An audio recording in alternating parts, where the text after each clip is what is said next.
દાહોદ જિલ્લાના સિંગવડ તાલુકામાં ગુખેડી ગ્રામ પંચાયતમાં મનરેગા યોજનામાં મોટા પાયે ભ્રષ્ટાચાર થયો છે, ત્યારે આજ રોજ અરજદારો દ્વારા તાલુકા વિકાસ અધિકારીને રજૂઆત કરી અરજી આપવામાં આવી હતી અને તારની ગ્રામ પંચાયતના અરજદાર બારિયા સબુરભાઈ દ્વારા પણ ભ્રષ્ટાચારના આક્ષેપ સાથે અરજી આપવામાં આવી હતી।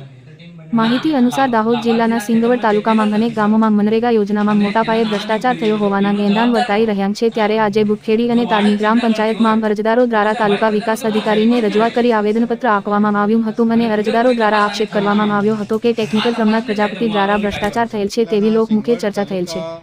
ટેકનિકલ જેવા અધિકારીઓ દ્વારા ભ્રષ્ટાચાર કર્યો છે અને સ્થળ પર કામ નથી કર્યું અને ઓનલાઈન કામો બોલાવ્યા અને પૈસા ઉપાડી લીધા છે। એજન્સીઓમાં નાણાં નાખી ભારોભાર ઉપાડેલા છે અને આના પહેલા પણ તાલુકા વિકાસ અધિકારીને અરજી આપવામાં આવી હતી, પણ અધિકારીઓ દ્વારા ખોટું કર્યું હોવાથી તપાસ કરવામાં આવી નથી, ત્યારે ફરી અરજી આપવામાં આવી છે અને તપાસ કરી યોગ્ય કાર્યવાહી નહીં કરવામાં આવે તો ગાંધી ચિંધ્યા માર્ગે આંદોલન કરવાની ચીમકી ઉચ્ચારી હતી। ગુખેડી ગ્રામ પંચાયતમાં 13 જેટલા અરજદારોના ચેકડેમ સ્ટોન બંધ છે, વ્યાપક પ્રમાણમાં ભ્રષ્ટાચાર આચર્યો છે, જેમાં યોજનાની કામગીરી સ્થળ પર નથી અને પૈસા ઉપાડી લીધા છે, જેની રકમ જે તે વખત ધરાવતા વ્યક્તિઓએ ઉપાડી લીધેલા તત્વો સામે ન્યાયિક તપાસ હાથ ધરવામાં આવે। એજન્સી કર્મચારીઓ કે અધિકારીઓ ભ્રષ્ટાચાર કર્યો હોય તો કડકમાં કડક સજા થાય તેવી માંગ સાથે આવેદનપત્ર આપવામાં આવ્યું। તેમાં આમ આદમી પાર્ટીના સંગઠન મંત્રી નરેશભાઈ પી બારિયા અને આમ આદમી પાર્ટીના હોદ્દેદારો હાજર રહ્યા હતા અને સંગઠન મંત્રી નરેશભાઈ દ્વારા અરજદારોને તેમના નાણાં પરત મળે તેવી રજૂઆત કરવામાં આવી અને યોગ્ય તપાસ કરી કાર્યવાહી કરવામાં આવે તેવી તાલુકા વિકાસ અધિકારીને રજૂઆત કરવામાં આવી, ત્યારે તાલુકા વિકાસ અધિકારી દ્વારા યોગ્ય તપાસ કરવાની બાંહેધરી આપવામાં આવી હતી।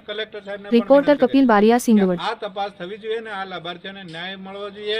જે પણ એજન્સી હોય કે જે પણ કર્મચારી છે જેને પણ બોગસ કર્યું છે એમને કડકમાં કડક શિક્ષા થાય, એમને જેલ થાય એવી અમારી માંગ છે।